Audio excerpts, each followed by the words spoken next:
Malagsak ang Pasko o maligayang Pasko. Yan ang mararamdamang vibe sa Christmas Village ng probinsya ng La Union na matatagpuan sa Speaker Pro Tempore Francisco Ortega Convention Center Complex sa Barangay Sevilla, San Fernando City, La Union. Mas malawak at mas maraming malilibot at adventures na masusubukan ang mga bisita.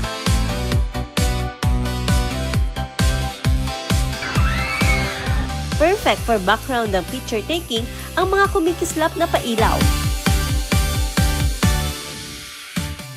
At iba pang Christmas displays na pinipili rin para makuhanan ng larawan. Huwag din kakalimutan sa bucket list for picture taking ang Tunnel of Lights.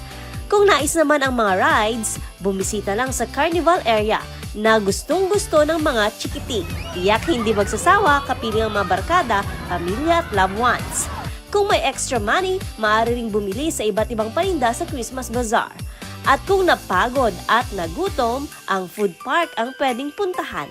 May kanya-kanya ring booth ang bawat munisipalidad, laman ng iba't ibang mga produkto ng 19 na bayan at isang lungsod ng probinsya. Kagandahan po dito sa location natin ngayon, dahil sa mga booth po na ito na ipapakita po natin kung ano po yung mga products sa ating bayan.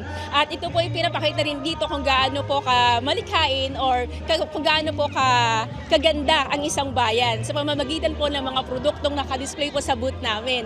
At dito po sa booth namin, pinapakita po namin dito ang Paskong Pinoy, na kung saan nakikita nyo po ang theme namin na simple lang po, pero nakikita mo naman kung ano ba talaga yung Paskong Pinoy sa mga kulay at sa mga iba't ibang produkto. Ang kagandahan po dito, nagkakaroon po ng pagkakaisa at pagtutulungan ang bawat La Union, ang bawat munisipyo ng La Union po. La Union nagkaisa.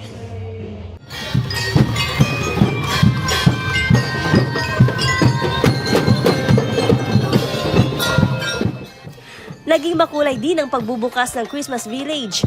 Kasama sa mga pumarada ang mga empleyado ng Kapitolyo at mga mascots na kinagiliwan ng mga bata at young at heart.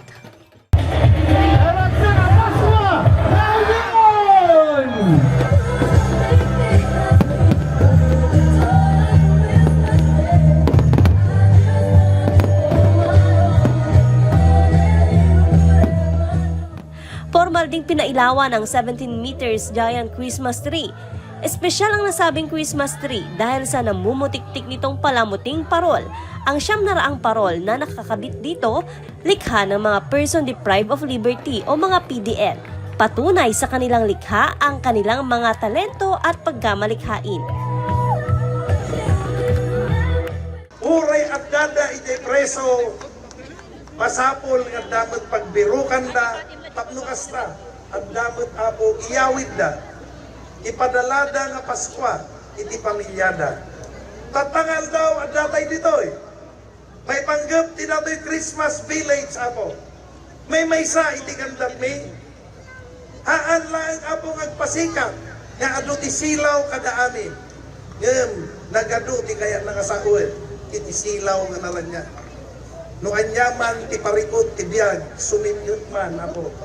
Adda silaw nga makita tayo. Anyan, di ayat tayo. Iso nga daton na'y apo, Christmas Village nga daton na'y para pamilya. Dagitay nasipnget apo, iti balbalay da kayat mi. Nga iti Christmas yo, nang nangrona dito yung Christmas Village, nalawag, mari na yo apo, iti ragsak ti Paskwa.